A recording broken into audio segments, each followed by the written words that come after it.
حضرت ابو بکر صدیق رضی اللہ، ذرا زندگی دیکھو. کہتے جس دن کلمہ پڑھا 40,000 دینار تھے، اور کلمہ پڑھے ابھی مجھے چند مہینے گزرے تھے، سارے مصطفیٰ کے قدموں پہ قربان کر دی. پھر مال کمایا، پھر 4,000 دینار تھے. 4,000 جس دن ہجرت کے لیے نکلا 4,000 تھے. انہیں بھی پتا تھا 2.5% دینا چاہیے. ان کی بھی بیٹیاں تھیں، جوان بھی تھی، چھوٹی بھی تھی، ان کے بھی بچے تھے، لیکن دین کو ضرورت ہے. میرے رسول پاک صلی اللہ علیہ وسلم کے دین کو حاجت ہے. تو فرماتے ہیں اشرفیاں تھیں میرے گھر میں، پیسے تھے، درہم تھے، دینار تھے.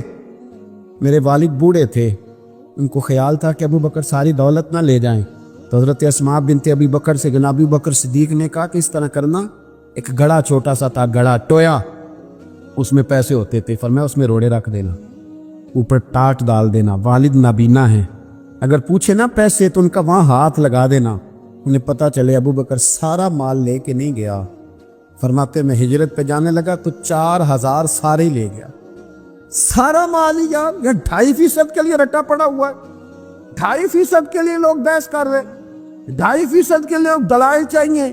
کئی مفتیان کرام سے پوچھیں گے، پھر پروگرام بنائیں گے دینا ہے کہ نہیں دینا. اور جس دن تبوک کے لیے میرے مصطفیٰ کریم نے اعلان کیا، جناب صدیق اکبر فرماتے شے کوئی نہیں تھی، غربت کے دن تھے، کمزوریاں تھی، مال اس دن، کاروباری حالات کم تھے. یہاں لوگوں کا کاروبار جب ڈاؤن ہوتا ہے تو سب سے پہلے مسجد کا 200 بند کرتے، سب سے پہلے مدرسے کا بند کرتے، سب سے پہلے خواہش کرتے ہیں کہ وہ جو غریب کو جاتا ہے نا اس کو بند کرو، یہ زیادہ نقصان دے رہا ہے. حضرت ابو بکر صدیق رضی اللہ تعالیٰ عنہ فرماتے ہیں حالات خراب تھے، جیب دیکھی تو اتنے پیسے ہی نہیں تھے کہ مصطفیٰ کریم کو پیش کر سکوں. تو پھر کیا کیا؟ امام جلال الدین سیوطی کہتے ہیں ابو بکر صدیق نے نا گھر کے اندر کپڑا بچھایا، اور پھر صدیق اکبر نے کیا کیا کہ توا بھی رکھا، برتن بھی رکھے، اس پہ چولہا بھی رکھا.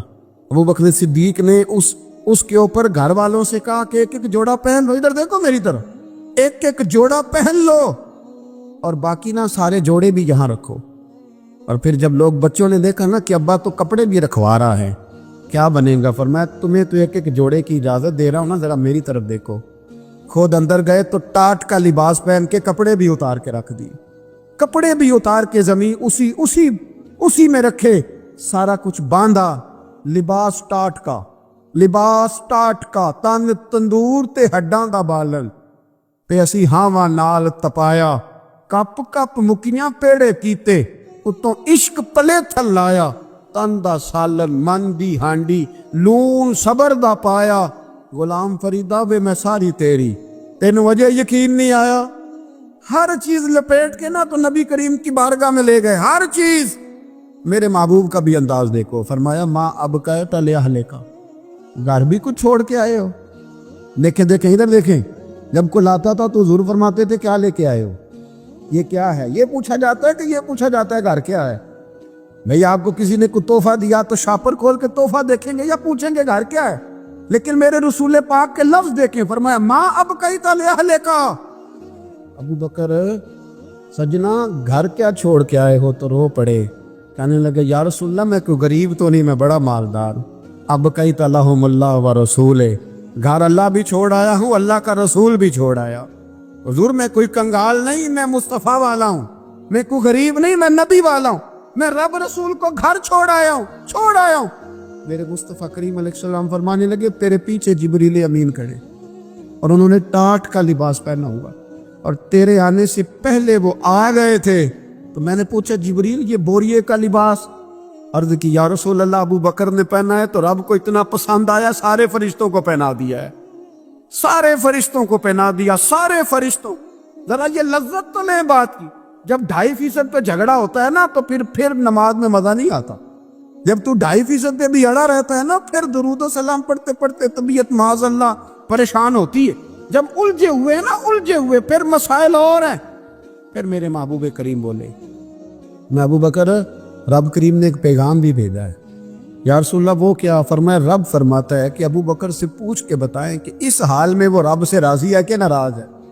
یہاں اقبال بولے، کہنے لگے خودی کو کر بلند اتنا، خودی کو کر، یہ وہ درجہ ہے، یہ وہ مقام ہے، خودی کو کر بلند اتنا کہ اور تقدیر سے پہلے پھر خدا بندے سے خود پوچھے بتا تیری رضا کیا ہے، فرمایا رب پوچھتا ہے آپ راضی ہیں کہ ناراض ہیں؟ تو پھر ابو بکر صدیق بھی کھول کے روئے، کہا یا رسول اللہ میں کل بھی اپنے رب سے بڑا ہی راضی تھا، میں آج بھی اپنے رب سے بڑا ہی راضی ہوں۔ یہاں لوگ لے کے بھی نہیں راضی ہوتے، ابو بکر سارا کچھ دے کے بڑے ہی راضی ہے، سارا کچھ دے کے۔ شریعت کا قاعدہ ہے کہ سارا مال آپ اللہ کے رستے میں نہیں دے سکتے، قانون شریعت ہے۔ حضرت ابی بن کعب نے کہا تو یا رسول اللہ سارا دینا ہے، فرمایا نہ بھائی چوتھا حصہ دے، 3 حصے بچوں کو دے۔ حضرت ابو لبابہ نے کہا تھا میں اس پر دلائل دے سکتا ہوں، احادیث موجود ہیں، حضور سارا مال دینا، فرمایا نہ بھائی چوتھا حصہ دے، 3 حصے بچوں کو دے۔ حضرت سعد بن ابی وقاص نے کہا تھا یا رسول اللہ صلی اللہ علیہ وسلم میری ایک ہی بیٹی ہے، سارا اللہ کے رستے میں دیتا ہوں، فرمایا نہ 3 حصے بیٹی کو، چوتھا حصہ دے، تیرے بچے لوگوں کے ہاتھ دیکھے میں گوارا نہیں کرتا۔ ان سے کہا کہ چوتھا حصہ دو تب قبول کروں گا۔ ابو بکر صدیق سے فرمایا تو سارے لے آ، تیرا سارا ہی قبول ہے، تو سارے لے آ تیرا۔ اور ایک لفظ حدیث میں ایسا ہے، آپ یقین کریں، غلام ہوں کسی فقیر کا، تو جب میں اس کو پڑھتا ہوں نا تو آپے سے بات باہر نکل جاتی ہے۔ حضور کا ایک فرمان ہے، جب اس پر توجہ آتی ہے نا تو مطلب یہ کہ لفظ جو ہے نا وہ ٹوٹ جاتے ہیں، بکھر جاتے ہیں، اور دل کہتا ہے کہ نہیں یہ جو ہے نا یہ معراج ہے، یہ اصل ہے، یہ حقیقت ہے۔ وہ ترمذی کے لفظ ہے، پر آپ یقین کریں کہ لگتا یہ ہے کہ دنیا محبت ساری سمٹ گئی اس میں۔ نبی کریم علیہ السلام فرمانے لگے مجھے کسی کے مال نے اتنا نفع ہی نہیں دیا جتنا ابو بکر صدیق کے مال نے دیا۔ اور پھر اگلے لفظ ایسے ہیں کہ روح وجد کرتی ہے۔ میرے کریم محبوب فرمانے لگے جس کا بھی مال آیا میں نے بیگانہ سمجھ کے خرچ کیا ہے، اور جب ابو بکر کا آیا ہے تو میں نے اپنا سمجھ کے خرچ کیا ہے، میں نے اپنا سمجھ کے، مجھے پتا ہے یہ شکوہ نہیں کرے گا، یہ شکایت، یعنی اس کو سارا بھی تروڑ مروڑ لوں گا تو اس کے لفظوں پر کبھی حرف۔ اور یار کچھ لوگ ہوتے ہیں جو 10 دیتے ہیں تو 20 جگہ بتاتے ہیں، جو کھانا کھلاتے ہیں تو ذکر کرتے ہیں، فرمایا اس کا مال میرا مال ہے، میرا، اس کو سارا توڑ کے کھا بھی جائیں گے تو یہ شکوہ نہیں کرے گا، یہ سارا میرا اپنا ہے۔ حضرت ابو بکر صدیق فوراً بول پڑے، عرض کی حضور جب میں آپ کا ہوں تو مال بھی تو آپ کا ہی ہے نا۔ یا رسول اللہ جب میں نے اپنا اب نہیں بچا کے رکھا تو پھر مال۔ حضرت مولانا معین الواعظ کاشفی نے لکھا ہے، اچھا کئی دفعہ ایسے ہوتا ہے میں بات کوئی اور بیان کرنا چاہتا ہوں تو شروع معاملہ کسی اور طرف نکل جاتا ہے۔ مولانا معین الواعظ کاشفی نے لکھا ہے کہ وہ جو سانپ تھا نا غار ثور میں، وہ 600 سال سے بیٹھا ہوا۔ حضرت عیسیٰ علیہ السلام ایک دن پڑھ رہے تھے انجیل، تو آپ نے نبی پاک کا تذکرہ پڑھا، اس سانپ نے سن لیا، تو حضرت عیسیٰ سے کہنے لگا حضور یہ بتائیں کہ وہ نبی پاک ملیں گے کہاں؟ تو حضرت عیسیٰ فرمانے لگے کہ مکے میں آئیں گے اور مدینے میں رہیں گے۔ تو کہا ملاقات کیسے ہو سکتی ہے؟ فرمایا چلا جا مکے۔ تو وہ سانپ 600 سال غار ثور میں، اس نے 70 جگہ پہ سوراخ کیے۔ کتنے سال بیٹھا رہا؟ بول کے بتائیے۔ آپ 6 گھنٹے بیٹھ کے دکھائیں، سوال ہی نہیں پیدا ہوتا۔ ہم بڑے کمزور ہو گئے، ہمارے لیے معاملہ بڑا اور طرح کا ہے، ہماری مرضی کا کوئی بات کرے تو ہم اس سے راضی ہیں۔ انتظار کرنا اور یہ سارے کام کرنا یہ تو بڑا مشکل معاملہ ہے، یہ تو بڑی عجیب سی کیفیت ہے۔ میرے استاد رحمۃ اللہ تعالیٰ علیہ 2015 میں کراچی تشریف لائے، میں اپنے ایک سنگی کو لے کے پہنچ گیا، چھوٹا موٹا مولوی میں بھی ہوں۔ صبح میں 7 بجے کے 8 بجے ہم وہاں پہنچ گئے، حضرت آرام فرما رہے تھے، نمازیں انہوں نے اندر ادا فرمائی ساری، ظہر بھی ہوئی، پھر عصر بھی ہوئی، پھر مغرب بھی ہوئی، پھر عشاء بھی ہوئی۔ عشاء کے بعد وہ سنگی ہم سے کہنے لگے کہ آپ کتنا انتظار کریں گے؟ تو میں نے کہا کہ انتظار تو کرتا ہے بڑا آدمی، بڑے لوگ انتظار کرتے ہیں، تو چھوٹے لوگ تو اطاعت کرتے ہیں، ہم چھوٹے، تو ان کی مہربانی ہے، اگر زیارت ہو جائے تو تب بھی ٹھیک ہے، اگر وہ کہیں نہیں ملنا۔ میرے سنگی ساتھ موجود تھے، صبح سے جائے شاہ کا بعد کا وقت تھا، نہیں انہوں نے ملنا تو پھر بھی ٹھیک، وہ ہس بولے تھے وہ مہربانی، نہیں تو ایسا تے لاڑ ہی لڑا انہیں نے، اس کی مہربانی ہے، اگر بات ہو جائے تو ٹھیک ہے، ورنہ کوئی معاملہ نہیں۔ تو عشاء کی نماز کے بعد انہوں نے ہمیں یہ کہا کہ پیغام آیا کہ محفل میں جہاں حضرت جا رہے وہیں ملاقات ہو۔ تو ہم نے کہا یہ بھی بڑی نعمت ہے، جلوہ دیکھنا بھی بہت بڑی سعادت ہے، اس لیے کہ ہمیں پتہ ہے کہ وہ کیفیت کیا ہے، رنگ کیا ہے، ان کا انداز کیا ہے۔ پیچھے جا کے بیٹھ گئے تو پھر ان کا حکم آیا کہ اس کو ذرا آگے آئے۔ جب میں اسٹیج پہ گیا تو فرمانے لگے مجھے سویرے ہی پتا تھا آپ آگے، کوئی عرض نہیں، اتنا کوئی انتظار تو بندہ کر ہی لیتا ہے۔ اب یقین کرے وہ دن کی جو لذت ہے نا وہ آج تک گئی نہیں طبیعت سے، وہ سرور گیا نہیں۔